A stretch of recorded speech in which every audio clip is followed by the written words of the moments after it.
Welcome everybody to Linux Academy. My name is Terry, and over this course we will be covering all things Linux, introduction to installation and setup. So now that we've updated our system, installed some applications that we use, our chat client, our ability to web browse, we can now watch videos. Let's step back and do a little bit of administration talk. So one of the most common things that you'll have on a system is you have a system that's shared amongst family and friends. And you want to keep those settings separate. So in Windows, you would set up a user account with or without administrative privileges so that the user account could keep the games and items that user may be using or documents that are being created separate from everybody else. So there's a couple of ways to do the same thing in Linux, in Ubuntu especially. Ubuntu makes it pretty easy. In fact, if you just go to System Settings, this is much like the control panel in Windows. You can find user accounts, and you can simply add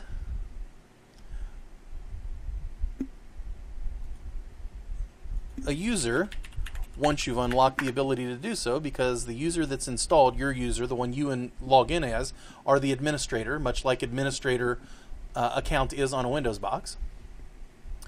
We can add an account as a standard or administrative user. A standard user simply means that it won't be able to execute commands as an administrator using sudo privileges. Sudo is something that's beyond the scope of this video, but it's effectively running a program as an administrator. So we'll add a full name test user, and our username is test. We'll add this user here.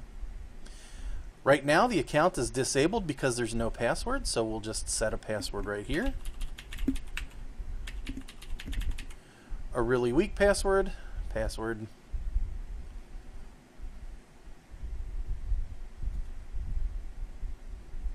enable this account.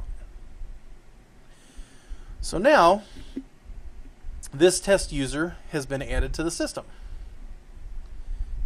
Easy enough. However, if you're not using Ubuntu, there's a little bit more to it.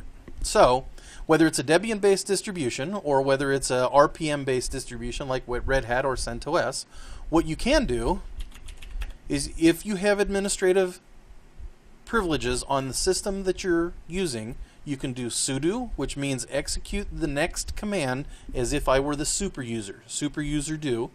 Sudo add user tcox test. It will ask me for a password, and then test Terry user.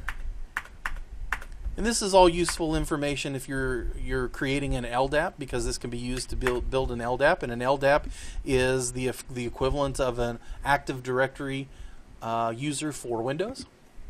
Now we've added this user, and we can log in as this user by doing an su tcox test, and it will ask me, and in this case I have to have the password, and now I'm logged in. Now you'll see here that at this point this user does not have sudo privileges. So if I put in my password here, it says that I'm not in the sudoers file, that this incident will be reported. The extra step that we did in Ubuntu is we could have added, instead of adding a standard user, we could have added an administrative user. So on this system, if we log out as tcox test and back into tcox, and we list the contents of a file called sudoers, which I have to do via sudo, you'll see that root has user privilege specification of sudo, and the user that was created as part of the installation tcox, which is a member of the admin group, which tcox is a member of. Now, if we edit the sudoers file, we can add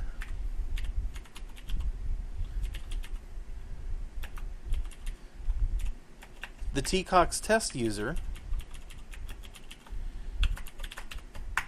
as a sudo user. So now, if we do su tcox test and we log in, and let's clear the screen, now we can do a sudo apt get update, enter in the user password,